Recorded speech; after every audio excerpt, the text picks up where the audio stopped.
Bom dia, hoje 1º de julho, quarta-feira, estamos dando início a mais uma reunião matinal, início aí do segundo semestre de 2015. Ainda não chegamos ao fundo do poço, tem mais ainda para piorar na economia, mas oportunidades de investimento sempre existem. Vamos lá, vamos começar com a nossa parte macro, principalmente falando da economia doméstica e também como é que até está o mercado lá fora. Eu convido aqui Gustavo Cruz. Bom dia, Gustavo. Bom dia, Celso. Bom dia a todos. Pois é, enquanto a nossa presidente Dilma segue viagem nos Estados Unidos, indo hoje para São Francisco, onde ela vai se encontrar, dentre outras reuniões, com o presidente do Google e diversos empresários do setor aeroespacial. Aqui no Brasil, a gente teve uma nova derrota na tentativa de fazer o ajuste fiscal. O Senado aprovou ontem uma medida que concede um reajuste salarial de até 78% entre 2015 e 2017 para os servidores do Poder Judiciário. Isso só nesse ano já impacta em torno de 1,5 bilhão nas contas do governo. Até 2017 a estimativa é de ainda mais, o que torna ainda mais difícil o nosso ajuste fiscal. Com certeza a gente deve acompanhar novas medidas para o alcance do superávit em 2015. Assim que a comitiva voltar dos Estados Unidos, deve ter uma reação bem forte. Isso se não for vetada essa medida pela própria presidente. Além disso, a gente terá hoje a balança comercial de junho. Será divulgada às 3 horas da tarde. As expectativas é que supere o resultado positivo de maio, que ficou entre 2,7 bilhões de dólares em maio. Então agora a mediana deve ter algo em torno de 3,5 a 4,9 bilhões de dólares de superávit no mês de junho. A gente terá também às 10 horas, logo mais, uma pesquisa CNI e Ibope da avaliação do governo Dilma. A expectativa é de que continue ainda com uma reprovação bem alta, que os índices continuam bem negativos para a presidente. Indo para o mercado internacional, acho que continua bastante o reboliço em torno da Grécia. Depois de ser o primeiro país envolvido a não pagar uma conta com o FMI, surgem relatos de que a Grécia vai voltar atrás e que deverá chegar a um acordo concedendo alguns ajustes que os credores estão exigindo. O BCE vai continuar avaliando a liquidez do país, então agora, logo que algum membro da zona do euro não cumpre as suas obrigações, o Banco Central Europeu ele avalia as condições do governo, é o primeiro passo para talvez uma expulsão da Grécia da zona do euro. Mas, se a Grécia conseguir chegar a um acordo até nos próximos dias, talvez isso mude. E isso tem sido isso foi visto nos mercados lá fora hoje pela manhã.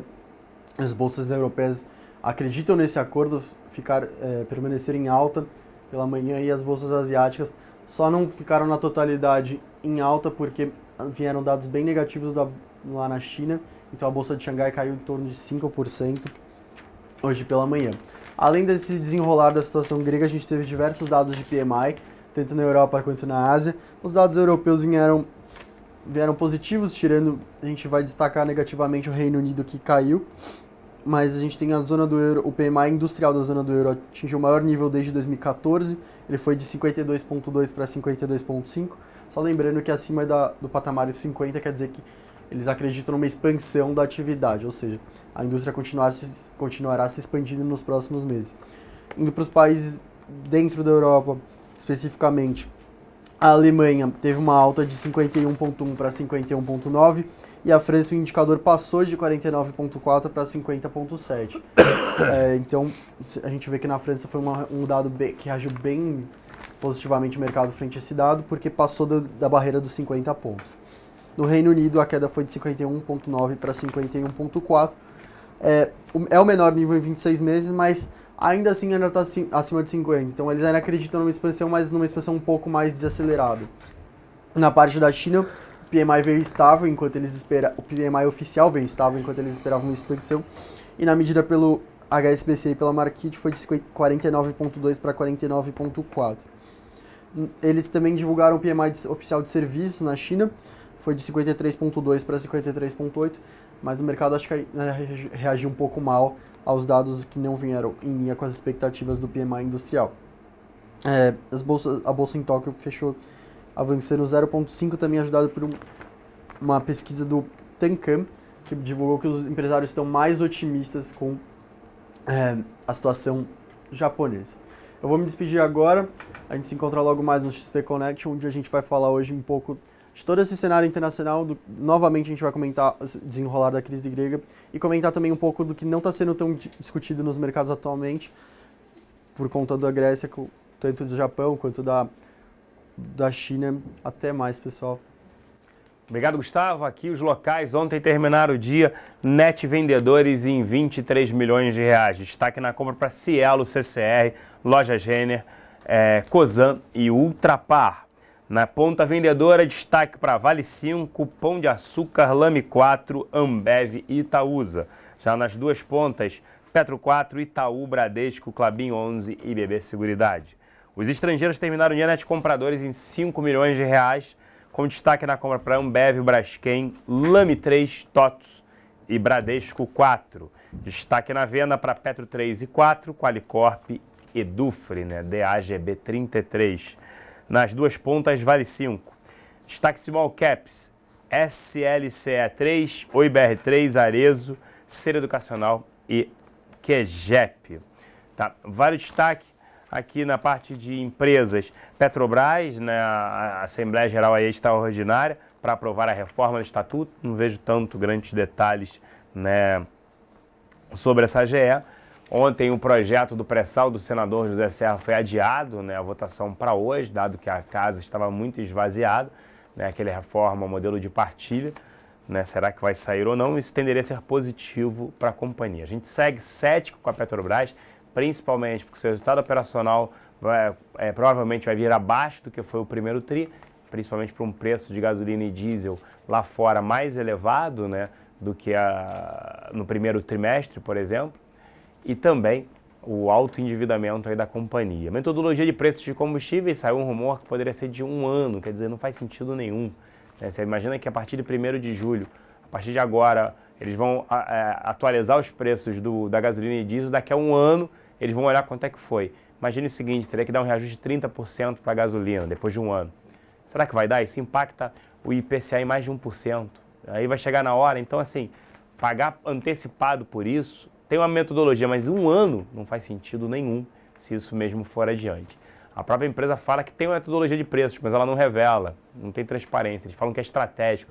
Não existe estratégia nesse sentido, porque isso qualquer pessoa pode fazer a conta e saber se o preço está com paridade internacional ou não. Então a gente segue cético, principalmente com a falta de transparência, o alto endividamento da companhia, e vender 15 bilhões de dólares em ativos nesse cenário em 1 ano e meio é bastante complicado e difícil. Vai destacar a CEMIG, pode sofrer ainda mais após o STJ agora revogar a liminar, que mantinha a concessão da usina de São Simão. Só para lembrar, Jaguara foi votado, ela perdeu. Ela pode recorrer? Pode, mas perdeu por 5-2. São Simão, a gente já falou isso, que abriria precedente para outras usinas, ela tem 3. Então isso é ruim para a companhia, ela quer renovação automática, o STJ falando que não. Tem que abrir uma nova licitação e concessão para a companhia, não vai renovar automaticamente, isso é ruim para a CEMIG. Minha Casa Minha Vida, o governo falando que vai voltar a pagar as empresas, isso pode dar um pouco de fôlego, principalmente para a direcional, que está focada aí no faixa 1, que é renda até R$ 1.600, mas a gente prefere aí ficar de fora como um todo do setor de real estate devido ao cenário macroeconômico altamente desafiador. Alta de juros, inflação, menor renda disponível, índice de confiança da população em baixo, cenário altamente desafiador para as empresas que vêm lançando menos, vendendo menos e aumento do distrato que mantém seus estoques elevados e ruins. Ser Educacional anunciou a compra da Famil, um Centro Nacional de Ensino Superior ali. É muito pequeno em relação a Ser, é um percentual de 3% do tamanho da Ser, então não faz muita diferença a gente comentar qual o impacto, tende a ser nulo o impacto devido ao tamanho, é muito pequeno em relação a ela. Vale destacar que a Fitch rebaixou também as notas de crédito das empreiteiras, aí a gente está falando da Andrade Gutierrez, Odebrecht e Queiroz Galvão, mas nenhum impacto em relação a que são empresas, eu diria, aí fechadas. E destaque para Multiplan e Pine com juros sobre capital próprio. Agora indo para a mesa de aluguel, o destaque ontem foi novamente Lojas Americanas, Estácio, Vale 3, Marfrig, Natura, OIBR 4, Copel 6, PDR e Magazine Luiza. Magazine Luiza, a gente já vem destacando isso. Semi-situações vai ser muito ruim, da Via Varejo também. Então, se tiver até que abrir uma posição short, a gente só não coloca na nossa carteira short, porque a dificuldade em achar o ativo e negocia muito pouco para a gente colocar numa carteira short. Mas quem tem, consegue aluguel, acho que vale a pena. Se já está short, Magazine Luiza é leve para o resultado. Se não, pode abrir short também nesse segmento do varejo, o que a gente está vendo aí, uma desaceleração muito forte, uma queda muito forte nas vendas e deve reportar um same-store sales e vendo nas mesmas lojas negativo, tanto ela quanto Via Varejo também, porque depende de eletrônicos, eletrodomésticos, né, fogão, geladeira, linha branca, linha marrom, e as vendas estão negativas bem para baixo. Tá? Eu vou ficando por aqui e retorno a partir das 11 horas no portal da Infomoney com XP Connection. Um abraço e até lá.